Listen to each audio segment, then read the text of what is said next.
All right, gang. Good morning. Today we're going to talk about doing the research in Dade and Broward. I'm going to start off in Broward County. So you go to browardclerk.org. You want to look up a case number. See, case number. I already put the case number in there because I didn't want you guys to hang around while I was trying to find a case that was appropriate. So I did my research before, but I am doing this without a net. So here we go.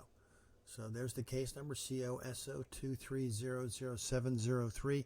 You notice that there's no dashes in there. You just have to keep it consistent with the county. If you ever have a question of how to do it, you can slip over here to search tips, and it'll show you what the case number is supposed to look like. So I haven't verified that I'm not a robot yet. Let's do that and head right to the case. So Broward County, here's the case. So in order to get more information, we have to click on to see how my little hand lights up there when I get on the case number. There it is, on the case number. Okay, so now we're going to scroll down. So you can print the whole dang thing if you want, but you can purchase certified documents online. But we're going to have access to all the documents that we need. So this case was what? Veros Credit LLC and Henschel and Benecker. I know Henschel from 1,000 years ago. So when I looked this up, he had done, I don't know, 15, 20, 30 cases for Veros Credit. Those guys they loan money on cars. So any judgment that's entered against defendants is going to be a deficiency judgment on cars.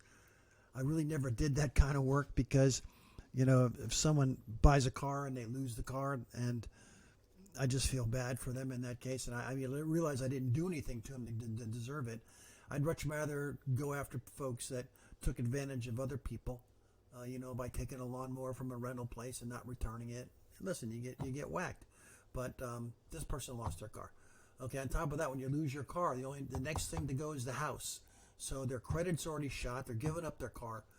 I would generally stay away from deficiency judgments on automobiles, just because that defendant is going to take 10 years to get them back to somewhat of some financial responsibility. So there's the plaintiff and the defendant. Let's scroll down and see what it looks like. Here's the final judgment. We can look at it if we want. And they went to mediation afterwards. After the judgment, he didn't show up. They're not going to show up. So that's probably the way they like to do it. Let's look at the complaint and see if there's any information in there that we could use to try to get a hold of when Corland their assets. So here they're just saying they're trying to get a deficiency judgment that she's a resident of Palm Beach. This is the car that she lost.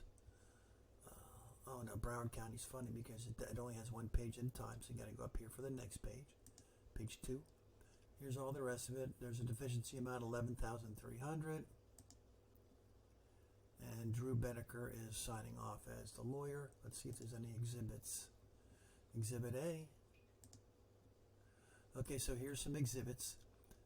Let's see, they bought it at Godzilla Motors. Here's where she lives in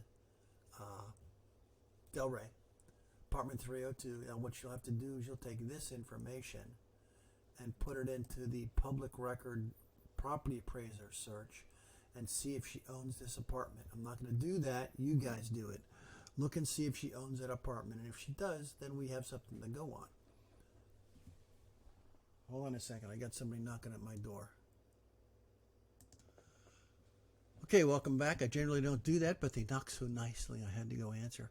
Okay, so there's no other credit information like a social security number or something on this page.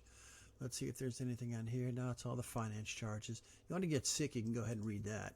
You know they're gouging the poor gal or guy. I can't tell. This is a kind of a gender-neutral name. So we're going to stop looking for that. So that's what happened in the complaint. And look at that. They filed it for $8,000 so they can get into the small claims window. And then they add all the rest on with interest and stuff. So, yeah, all right. That's what I do, too. You work your number down to 8,000 so you can get into county court, and then you add all the rest of the stuff with prejudgment interest and stuff like that. So, okay, so here's how we looked at it. It was easy. You saw the documents. You saw the complaint. You see the defendant. What I did also is I checked the official records of Broward, which is how I got the judgment. It was the first one on the page for COSO, this one right here. And then I also ran a well, this is when I ran Veros. So I found the judgment from the regular day's work right here, and I ran Veros just to see what kind of things they do. And it turns out that these are all default judgments from, or final judgments from, cars. Okay, so I also ran the name of the defendant, and the only other thing that came up, well, let me show you that, okay? Let's see, what's her name again?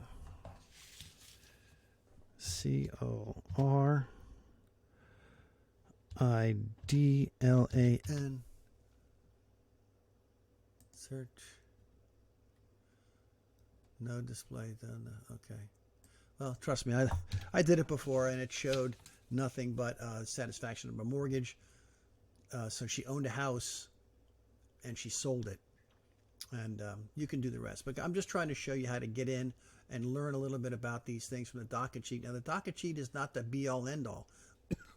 The assets that the defendant has are the be-all, end-all. The docket sheet just gives you information with regard to what's going on in that case. So, I mean, there's nothing else we can learn from here. And there's no other information we can get. And, of course, here's the final judgment, and it's right there.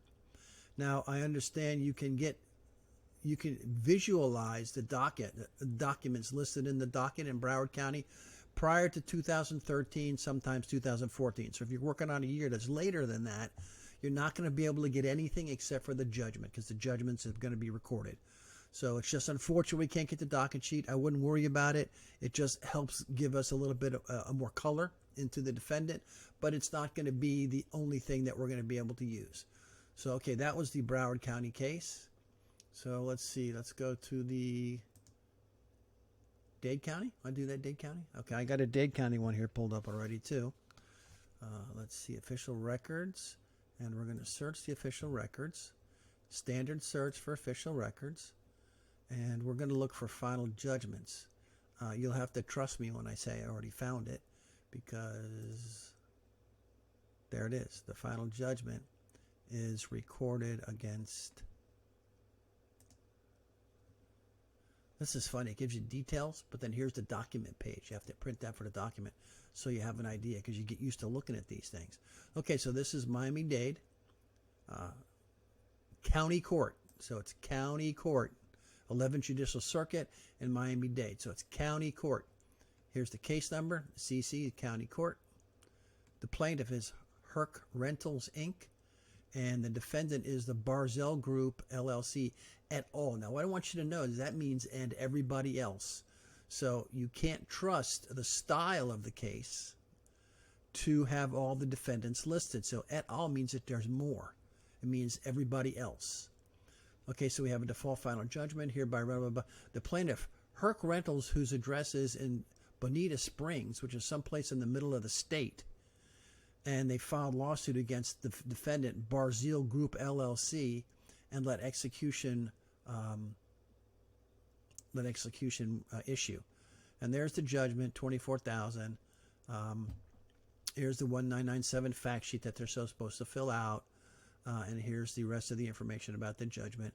It looks like the lawyer for the plaintiff is Ravi Bhatta, and the defendant, and that's why they got sued in Dade County, because that's where their company is Barzell Group. So that's an LLC, and that's the company. It looks like this judgment is only against the group. But let's look further, because I found another judgment. So I'm just going to pick any one. Okay, so here's one that was also entered, and I don't know why it got entered so late, because it's 2024, and it shows that default final judgment. And it says the plaintiff, and there they are in Bonita Springs. And here we are against the defendants, David Battiero and Brian Battiero, as personal guarantors, jointly and severally. What that means, that David Battiero is 100% responsible for this debt, and Brian Battiero is 100% responsible for this debt, and they're both responsible for the debt. So you can collect against one or the other or both. Okay, $24,000. And that's what's owed. And this is a good thing, because, again, they had nobody represent them. Here's some addresses of property where somebody might live. You have to run that. And the property appraiser. Now, this is Hollywood, so you have to run the property appraiser in Broward County. But this is a good thing because now you have not only the corporation, which I suspect is now gone, and you also have the individuals. Let me see what some of these judgments are in the middle of here. What's that one? Document image. Final judgment against the two guys again. Looks like father-son is my guess, or brothers. But in any event, this might be a good one. You have to run their name, Patero, in the public records to see what they have. See if they have anything else against them. You also have to run them in Sunbiz to see if they've decided to turn into another corporation. Although with their name of their corporation, there's no telling what they do. But anyways, this is how you do it. It's not that hard. You really want the names of the defendants so you can dig into them with Sunbiz and other items recorded in the public records. So in any event, listen, I hope this cleared up some mystery about what's going on. And I think we're going to have time to talk about this on Tuesday night at our webinar. So I hope you enjoyed this. I hope it helps out. Hope it fills in some blanks for you. Other than that, listen, man, thanks very much for paying attention, and let's do some business here shortly. Thanks a lot.